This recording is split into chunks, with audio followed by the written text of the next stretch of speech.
Well, hello everybody. It's a beautiful day here in Tuscany, in Italy. We're in a place called Porto Santo Stefano, I think it's called. And we're just gonna do a quick walking tour today. It's a cute little town, not much to see here, but I think we're just arriving to maybe get a panino or pizza or something like that. So we'll check out this place. It's very cute. And we're actually visiting on our cruise today, so you'll see a lot of cruise people running around, looking like tourists, as we always do. Maybe we can catch some locals and say hello. But we'll start our adventure. It's times like this I wish I spoke Italian. I mispronunciate the words, but I think somehow the message comes across.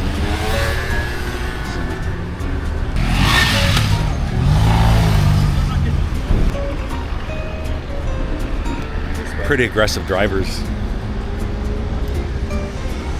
It's like granitas.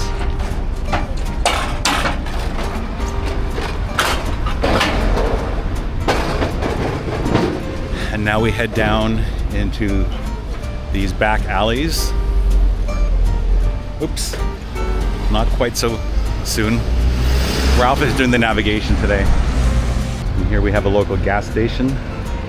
It's that, what is that, a cow with the like 6 legs? You see this everywhere in Italy. Although, if you ever rent a car and drive around and come to these gas stations, you absolutely cannot figure out how the pumps work. You would think it would be pretty straightforward, but it's an absolute nightmare. I usually have to ask someone to help me. But today we're just walking, so the only fuel we need, the only gas I need, is a good panino. Not panini.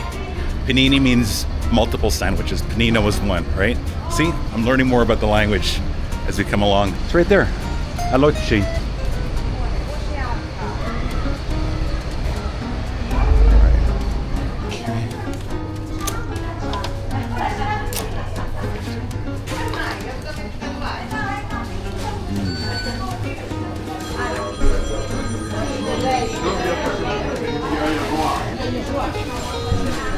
The smell is incredible in here. Our number is C80. How do you say 80 in Italian? Centa. They don't have like a light thing. Panini. Sì. Due panini. Which one? This. E cotto e formaggio. I did it. I ordered it in Italian. Signora, cotto e mortadella. Due. Mortadella e cotto. Una cotto e una mortadella. Sì, sì.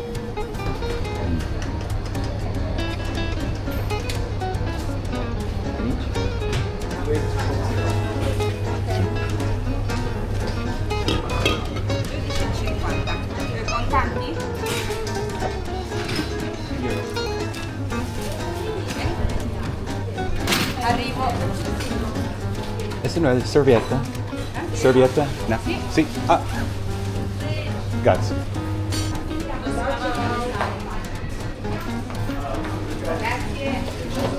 Ciao. So I think we did pretty good for ourselves. You want to sit here? There's benches. Right here? Or waterfront? It's gonna get really hot, so let's try to find some shade. Okay. Yeah, we got through that okay, and it seemed to be only locals there, so that's always a really good sign. Oh, look, a whole sandwich place. That always happens. You know, you look for something and then you find it, and then 2 stores down you'll find something that's already made or better. But anyway, these are going to be really good because they're made with love. Here, we can sit here. There's some benches over here. Anyway, these are the crazy gas pumps. There's no rhyme or reason, and I promise you can be completely technically astute and you won't be able to figure out how to put gas in your car. But that's okay. That's part of the joy of travel, is trying new things, learning new things, crossing streets with crazy drivers. All right. Looking both ways. The Vespa Patrol. Is it good? Okay, let's check out this sandwich. I think that's mortadella. Let's see, I'll try a bite of this one. That's good. That looks just delicious. It's so thinly sliced. Mortadella. It's so good. So I learned if you just order ham in Italy, prosciutto is ham. I don't like prosciutto, I like cooked ham. So they call it prosciutto cotto, just basically, I mean hot or cooked. Anyway, so if you want ham, like a ham sandwich, you gotta order cotto. And it's just amazing. As Ralph said, it's so thinly sliced.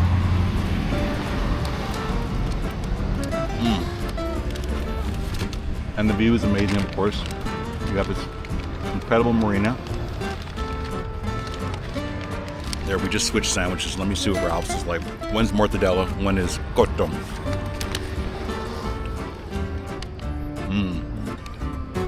I think the mortadella is better.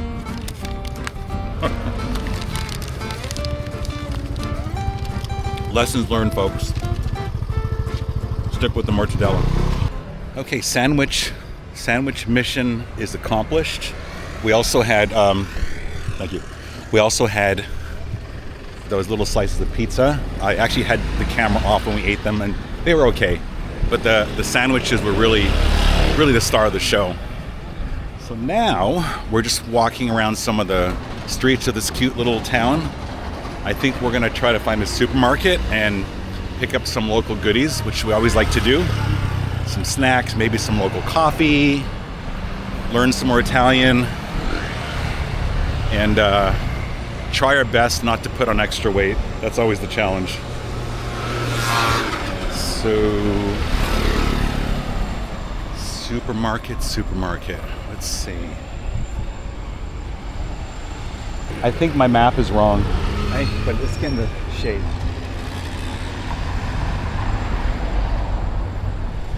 You know, words to the wise, when you're traveling around like this, you have your choice. If you're on an iPhone, you have Apple Maps, you have Google Maps. I'd say 80% of the time, I get messed up when using Apple Maps. So definitely always stick with Google. Google Maps has never failed me.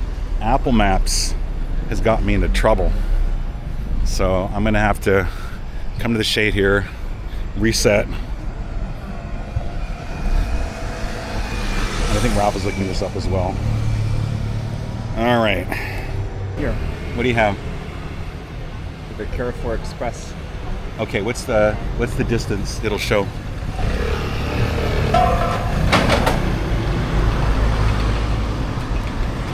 Let's do it. Let's wait. We walk one way and the map resets itself. I think we got it this time though. We'll see. That's another problem too.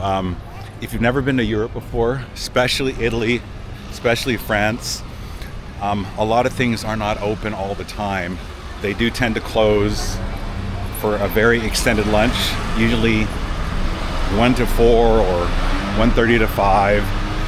So it's always a good idea to kind of check. Another good thing with Google Maps, I feel like I'm sponsoring them here, is they'll tell you the hours of operation in most cases, and it's pretty accurate. Sometimes a business will close down for good, and that'll be updated. So that will happen a lot, and especially sometimes these small towns, you have some businesses, they open for a couple of years. COVID killed a lot of business. So a lot of places you might have been accustomed to might be closed or out of business. But we always try to find out where the crowds are going.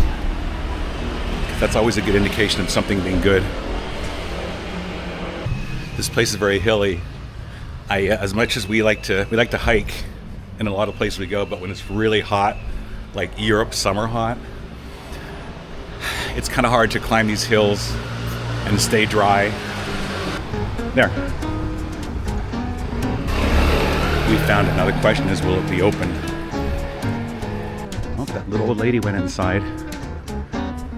That's very promising. Entrada. Oh, here we go. Perfect. Yay.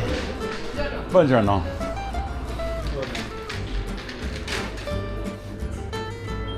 Good. Those are good. How many do you want? Okay.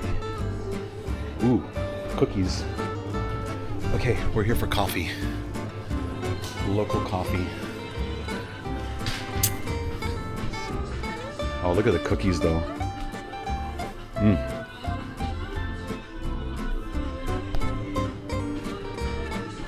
Good old-fashioned Oreos.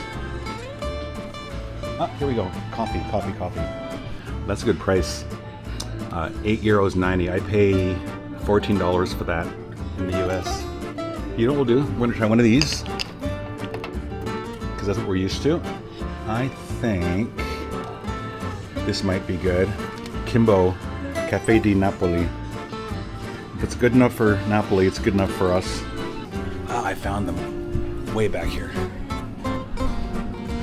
Let's see what we got. Fonzie's. What is that? Lime and red pepper. Fonzie's original. You know what? I'm gonna try a little one. See what Fonzie's all about. Look, you got a chef here. Oh, I'll just stick with the Fonzie's. You wanna try these? They're like homemade. We'll try that in Fonzie's. What we can do is, rather than eat them all, we sample a few and then give some to our staff friends on board. And look at this, they have Pringles knockoffs here. Snack friends. Look, April Spritz in a bottle. Okay, I think that might be it.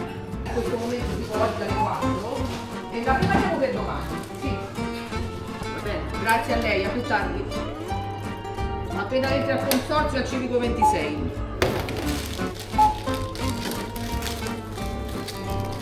Vuole il sacchetto? Sacchetto bag? No? Grazie. Prego. 37,76.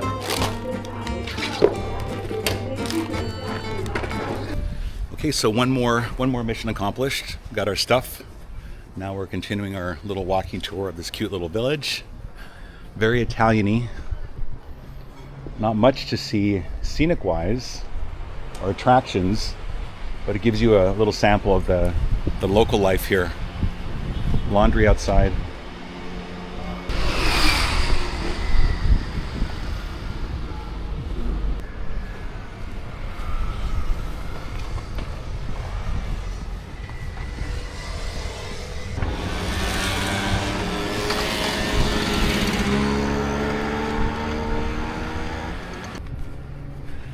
So there you have it. That completes our very short stay in this cute little town. We are fed. We have our provisions. Now we take a nap, get ready for cocktail hour, and then it starts all over again. So thanks for joining this episode. Come visit, come patronize the town.